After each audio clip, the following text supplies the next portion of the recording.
Hello everyone. This is chapter number 5, Lines and Angles. In this video, we will discuss all the topics of related angles. Okay. So let's get started. As we know, the chapter name is Lines and Angles. Okay. So we'll discuss first of all about angles and then lines. Okay, now there are some types of angles which we have studied in our previous classes, like what is the angle sum or types of angles कौन से होते हैं. Okay, so here we studied about angles. So angles जो हैं, एक तो angles होते हैं एक्यूट एंगल्स. अब एक्यूट एंगल्स कौन से होते हैं? जो लेस देन 90 डिग्री होते हैं, यानी 90 डिग्री से कम जो एंगल होंगे उन्हें हम एक्यूट एंगल कहते हैं. Second one is obtuse angle. Obtuse angles कौन से होते हैं? More than 90 degree. जो 90 डिग्री से जो एंगल ज्यादा होगा वो ऑब्ट्यूज एंगल होगा. थर्ड पे लेते हैं राइट एंगल्स. अब right angles we can make a sign like this for a right angle, that is 90 degree. Right angle की मेजरमेंट कितनी होती है? 90 डिग्री की होती है. अब नेक्स्ट होता है स्ट्रेट एंगल. स्ट्रेट के नाम से ही इसका पता चलता है कि सीधी लाइन, यानी कि सीधी लाइन पर स्ट्रेट एंगल 180 डिग्री के इक्वल होता है. अब 180 डिग्री, अब देखो ये स्ट्रेट लाइन है, इस पे जो एंगल बनता है ये 180 डिग्री का एंगल है. Okay, and next one is reflex angle. अब रिफ्लेक्स एंगल कौन सा होता है? जो 180 से ज्यादा होता है और 360 से कम होता है. कंप्लीट एंगल 360 का होता है, लेकिन रिफ्लेक्स एंगल 180 से ज्यादा और 360 से कम. यानी कि ये जो सर्कल है, ये देखो ये सर्कल हमारा इतना है बना हुआ, तो इसका मतलब इस सर्कल को पूरा होने में अभी इतना जो है वो स्पेस बाकी है. तो इसका मतलब ये अभी कंप्लीट सर्कल नहीं बना है. कंप्लीट सर्कल हो जाएगा तो उसकी मेजरमेंट होगी 360 डिग्री. लेकिन ये रिफ्लेक्स एंगल है. रिफ्लेक्स एंगल मीन्स कि जो more than 180 degree but less than 360 degree, ये होता है हमारा रिफ्लेक्स एंगल. अब इसके बाद हमने as we have studied about lines. अब हमने कुछ लाइंस स्टडी की हैं प्रीवियस क्लासेस में, जैसे लाइन, रे, line segment. So what is a line? Lines में सबसे पहले लाइन क्या होती है? लाइंस क्या होती हैं? ए लाइन कैन बी, ये होती है हमारी लाइन, ठीक है, जिसके दोनों तरफ एरो होता है. और इस लाइन को हम राइट साइड पे भी एक्सटेंड कर सकते हैं और लेफ्ट साइड पे भी इसको हम एक्सटेंड कर सकते हैं. एंडलेस होती है ये, ठीक है, और इसका कोई भी एंड पॉइंट नहीं होता. सेकंड होती है हमारे पास लाइन सेगमेंट. अब लाइन सेगमेंट क्या होता है? लाइन सेगमेंट लाइन का ही एक पार्ट होता है. जैसे कि यहां से यहां तक ये एक लाइन है, और ये जो डॉट्स हैं, यानी कि डॉट से लेकर डॉट तक का जो पार्ट है वो है लाइन सेगमेंट. और इस लाइन सेगमेंट को हम मेजर कर सकते हैं स्केल के साथ, ठीक है. और एक लाइन सेगमेंट में 2 एंड पॉइंट्स होते हैं. एंड थर्ड होता है हमारे पास रे. व्हाट इज रे? ए रे हैज सिंगल एंड पॉइंट, यानी एक रे होती है जो उसमें एक ही एंड पॉइंट होता है. या तो वो इधर हो सकता है या फिर वो इधर हो सकता है।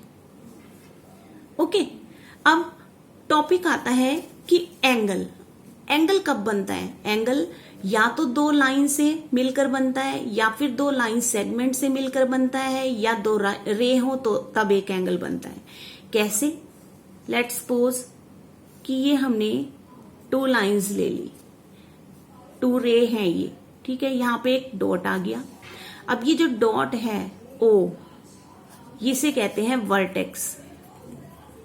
ये हमारा वर्टेक्स होता है।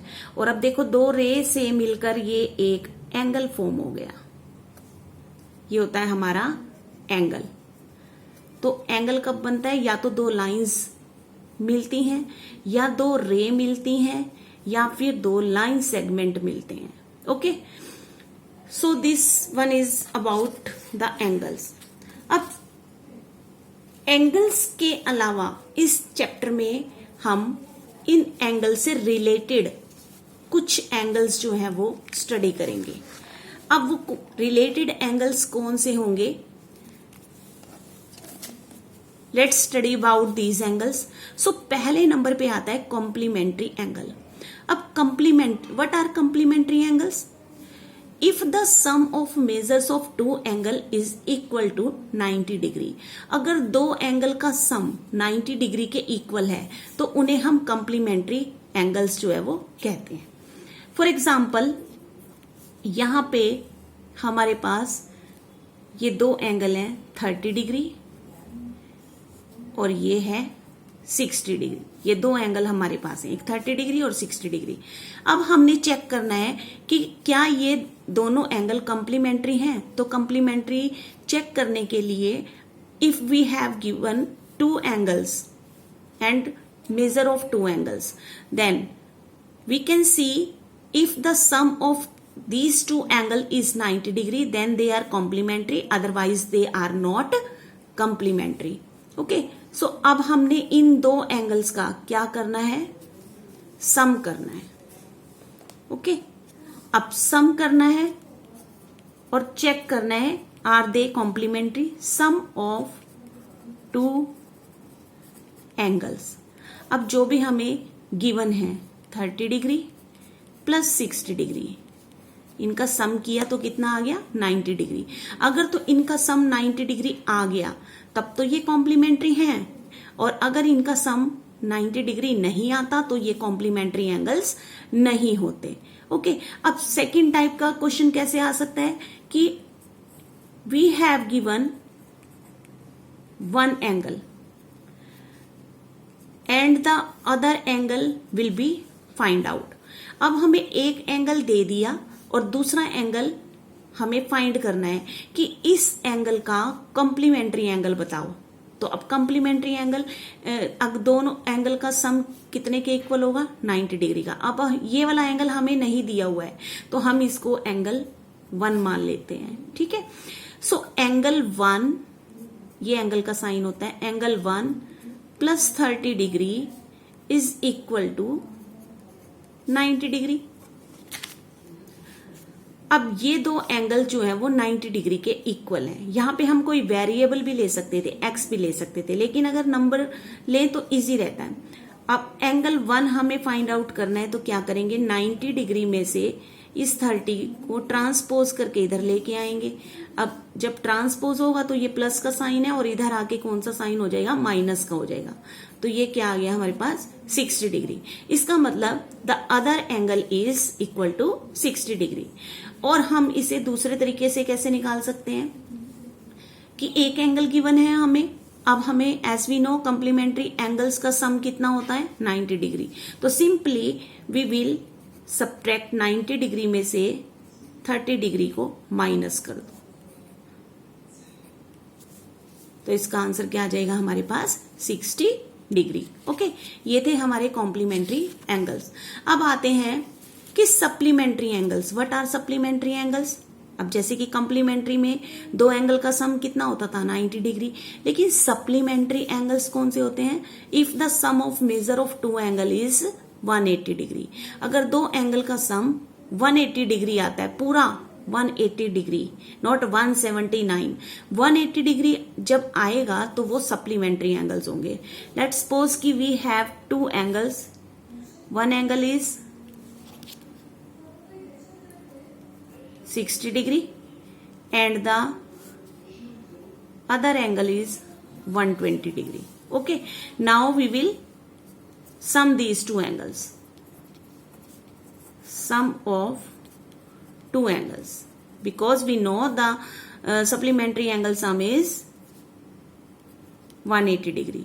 तो 60 degree plus 120 degree that is 180 degree. अब देखो 180 डिग्री आ गया तो इसका मतलब ये दो एंगल्स जो हैं वो एक दूसरे के सप्लीमेंट्री हैं। ओके, अब ऐसे ही जैसे कॉम्प्लीमेंट्री में एक एंगल हमें गिवन था, तो लेट्स सपोज कि हम यही ले लेते हैं कि एक एंगल हमें गिवन है और दूसरा एंगल हमें फाइंड आउट करना है। तो कैसे करेंगे, how can we find the other angle? तो as we know supplementary angle is equal to 180 degree. तो 60 डिग्री, अब इसको भी हम एंगल 1 मान लेते हैं, तो 60 degree plus angle 1 is equal to 180 degree. अब angle 1 is equal to 180 degree में से, अब ये 60 इसके आगे कोई साइन नहीं है तो प्लस का है। अब इसको ट्रांसपोज करके इधर लेकर आएंगे तो ये माइनस के बन जाएंगे। अब 180 डिग्री में से माइनस किए 160 तो कितना आ गया 120 डिग्री। तो इसका मतलब एंगल 1 हमारे पास कितना आ गया 120 डिग्री।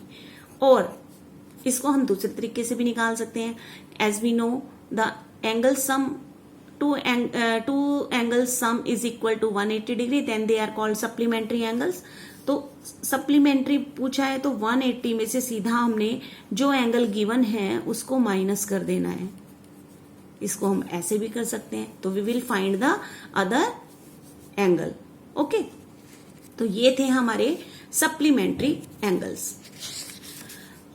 अब थर्ड पे आते हैं हमारे एडजेसेंट एंगल्स। अब what are adjacent angles? Adjacent angles में टू एंगल्स और a pair of angle. A pair of angle में क्या होता है, दो एंगल्स होते हैं, उसे पेयर कहा जाता है। तो टू एंगल्स या तो दो एंगल्स या फिर ए pair of angles which have.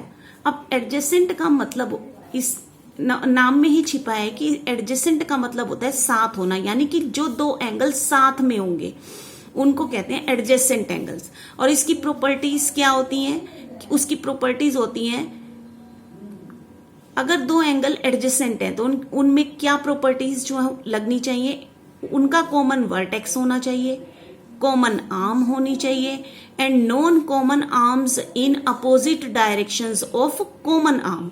और जो नॉन कॉमन आर्म्स हैं वो कॉमन आर्म की अपोजिट डायरेक्शन में होनी चाहिए। ओके, तो let take one example that here I have draw this angle, okay, and this is the vertex of this angle O. Now I will draw a ray in between these two angles, okay। Now अब ये जो मेरे पास angle है उसको मैंने नाम दिया ABC। अब मेरे पास ये दो एंगल्स हैं, दो एंगल्स कौन से हैं ये? एक तो ये वाला एंगल हो गया और एक ये वाला एंगल हो गया। अब we have two angles, okay. अब हमने चेक करना है कि क्या ये यानी कि एंगल AOB और एंगल BOC ये दोनों एडजेसेंट हैं। एंगल AOB और एंगल BOC क्या ये दोनों एडजेसेंट एंगल्स हैं? हमें ये चेक करना है। तो now we will check that AOB और BOC, हमें ये एडजेसेंट एंगल्स देखने के लिए इन प्रॉपर्टीज को इनमें फिक्स करके देखना पड़ेगा कि क्या ये प्रॉपर्टीज लगा के हमारी कंडीशंस जो हैं वो सेटिस्फाइड होती हैं। अब हमारी कंडीशन क्या है, अगर हमें ये दोनों एडजेसेंट एंगल चेक करने हैं, ये एंगल 1 है और ये एंगल 2 है। अब टू एंगल्स हैं और उनमें ये प्रॉपर्टी दो एंगल्स जो हैं उनका एक कॉमन वर्टेक्स होना चाहिए। ठीक है, तो अब ये दो एंगल हैं, इनका एक कॉमन वर्टेक्स क्या है? ओ है। दोनों ही एंगल ओ पर हैं। ओ जो है इनका कॉमन वर्टेक्स है, इस एंगल का भी और इस एंगल का भी कॉमन वर्टेक्स है। कॉमन आर्म होनी चाहिए। आर्म मीन्स जिन आर्म को मिला के वो, जिन लाइन सेगमेंट या रे को मिला के वो एंगल बना हुआ है, वो उसे आर्म्स कहते हैं। तो अब ये अगर हम चेक करें, ए ओ बी जो है इसकी ए ओ और ओ बी, ये देखो कॉमन आर्म मीन्स ए ओ सी, इसकी ए ओ बी, इसकी इसमें भी आ रही है ओ बी, और बी ओ सी इसमें भी ओ बी आ रही है। तो दैट मीन्स ये जो हो गई इनकी कॉमन आर्म हो गई। ठीक है, दो एंगल्स की कॉमन आर्म होगी। ये भी सेटिस्फाइड हो गई कंडीशन, ये भी सेटिस्फाइड हो गई। थर्ड कंडीशन हमारी क्या है कि non common arms in opposite directions of common arm.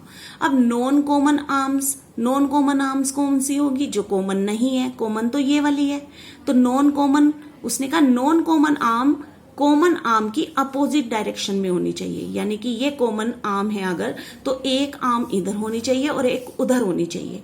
तो इसमें ऐसा ही है। अब देखो ये कॉमन आर्म है, ओ ए इधर है, ओ सी इधर है, यानी कॉमन आर्म के दोनों तरफ ही ये जो है इसकी आर्म्स जो हैं वो बनी हुई हैं। तो इसका मतलब ये वाला जो एंगल्स दोनों हैं, दे आर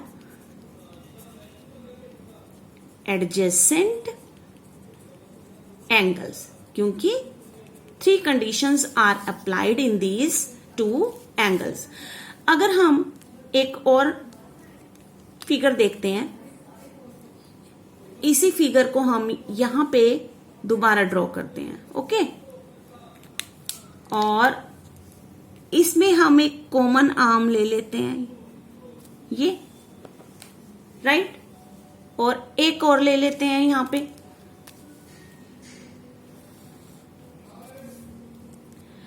अब ये जो हमारा ये पॉइंट है, ये हो गया O, ये A B C D। अब यहां पे हमारे पास एंगल बने, एंगल 1, एंगल 2 और एंगल 3। यहां पे हमारे ये तीन एंगल्स जो हैं वो बन गए।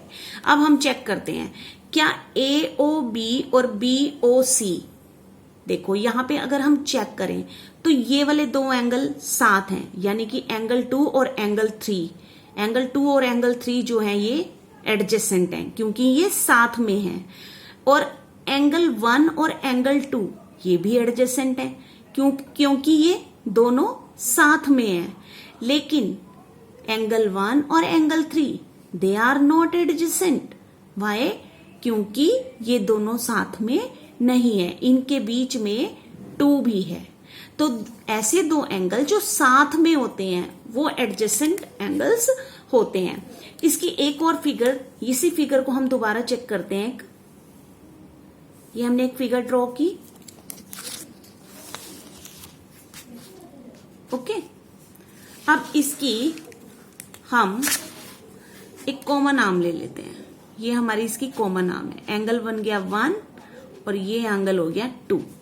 ठीक है, ये हमारा हो गया O पॉइंट, ये A, B एंड C। अब अगर हम देखें कि angle AOC and angle BOC, क्या ये दोनों एडजेसेंट हैं? चलो चेक करते हैं। एडजेसेंट देखने के लिए हमें प्रॉपर्टीज जो हैं वो इसमें सेटिस्फाइड करनी पड़ेंगी। अब प्रॉपर्टीज क्या है हमारी? अगर एडजेसेंट एंगल्स हैं तो उनका कॉमन वर्टेक्स भी होना चाहिए। लिखा ना हमने, कॉमन वर्टेक्स, कॉमन आर्म, और नॉन कॉमन आर्म जो है वो कॉमन आर्म की अपोजिट साइड में होनी चाहिए। तो अब हम चेक करते हैं। अब यहां पे देखें, AOC और BOC ये हमारे दो एडजेसेंट एंगल हैं या नहीं है। अब अगर हम चेक करें, ये AOC और BOC, इनका वर्टेक्स दोनों का एक ही है। ठीक है, तो एक प्रॉपर्टीज तो इसमें सेटिस्फाइड हो गई। कौन सी? कि इनका कॉमन वर्टेक्स है। ओके, अब दूसरी कंडीशन है कॉमन आर्म होनी चाहिए। अब कॉमन आर्म चेक करते हैं। अब ये देखो AOC और BOC, इनमें कॉमन आर्म है इनकी, कौन सी? OC जो है वो कॉमन है। ये OC इसमें क्या होगी? कॉमन आर्म होगी। ठीक है, सेकंड कंडीशन भी हमारी क्लियर होगी।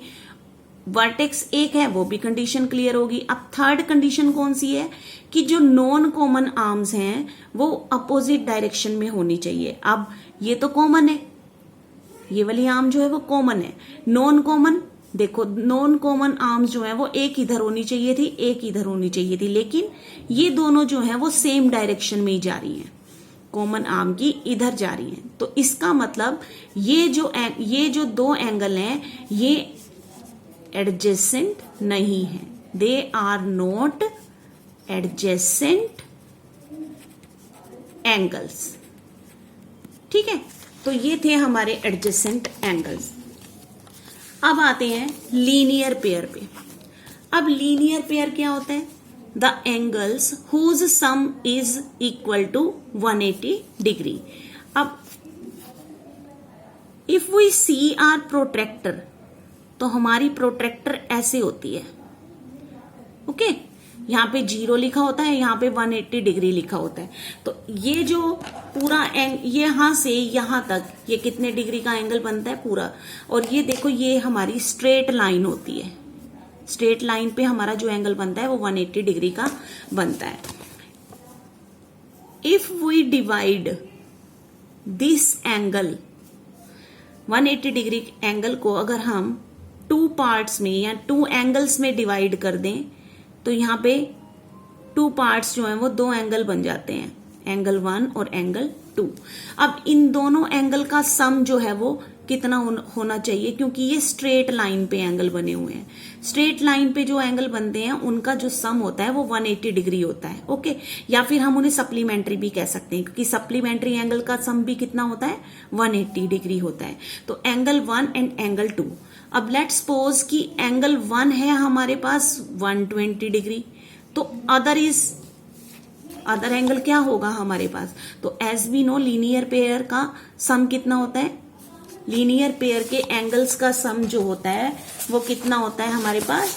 180 डिग्री होता है। Okay, so as we know ये हमेशा हमें लिखना चाहिए। ठीक है, as we know 120 degree plus, अब यहाँ पे एंगल 2 है, एंगल 2 हमें गिवन नहीं है, एंगल 1 तो 120 दिया हुआ है, angle 2 is equal to 180 degree. और कौन सी प्रॉपर्टी से? Linear pair. ये भी हमें साइड में लिखना जरूरी होता है। अब एंगल 2 फाइंड